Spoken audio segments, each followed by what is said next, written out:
എന്റെ ഭർത്താവ് 5 വർഷമായിട്ട് ഗൾഫിലാ. എനിക്ക് അങ്ങനെ കുട്ടികളും ഇല്ല. എനിക്ക് ഡ്രൈവിംഗ് പഠിക്കണം. അല്ല, ഇവിടെ വന്ന് ഡ്രൈവിംഗ് പഠിച്ചാൽ കുട്ടികളുണ്ടാവുന്ന ആരാ പറഞ്ഞു? അയ്യോ, അങ്ങനല്ല. എനിക്ക് എന്തെങ്കിലും ഒരു എന്റർടൈൻമെന്റ് വേണ്ടേ? ഞാൻ വീട്ടിൽ ഇരുന്ന് ബോറടിക്കുവാ. അയ്യോ, എന്താ പറയണ്ടേ, ഇവിടെ മൊത്തം എന്റർടൈൻമെന്റ്. അതെനിക്ക് മനസ്സിലായി. ഞാൻ ഇവിടെ അങ്ങ് സിങ്ക് ആവും. അങ്ങനെയാണെങ്കിൽ ഇതിക്ക് മുമ്പ് എന്തെങ്കിലും ഓടിച്ചിട്ടുണ്ടോ? ഞാൻ ഓടിച്ചിട്ടുണ്ട്. അങ്ങനെയാണെങ്കിൽ ലൈസൻസ് എടുക്കാൻ എളുപ്പമായിരിക്കും. ആണോ? എന്താ ഓടിച്ചേ? കോഴീനെ, പട്ടിനെ, ആടിനെ ഒക്കെ ഓടിച്ചിട്ടുണ്ട്. അയ്യോ, കോഴീനെ, പട്ടീനെ, ആടിനെയോ? അതൊക്കെ പോട്ടെ. സിഗ്നലുകളാണ് ഡ്രൈവിംഗിൽ പ്രാധാന്യം. അപ്പൊ ഞാൻ സിഗ്നലുകൾ കാണിച്ചു തരാം. ഞാനിപ്പോ ഒരു സിഗ്നൽ കാണിക്കും, അതിന്റെ അർത്ഥം എന്താണെന്ന് നിങ്ങൾ പറയണം. പറയാം. എന്താണ് ഈ സിഗ്നൽ? ചേട്ടൻ വന്നിട്ടുണ്ട്, പോയിട്ട് പിന്നെ വാ. അതല്ലേ?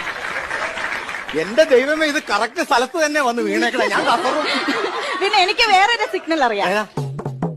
ഇതെന്നാ? ഇത് ഐ, ഇത് ലവ്, ഇത് യു.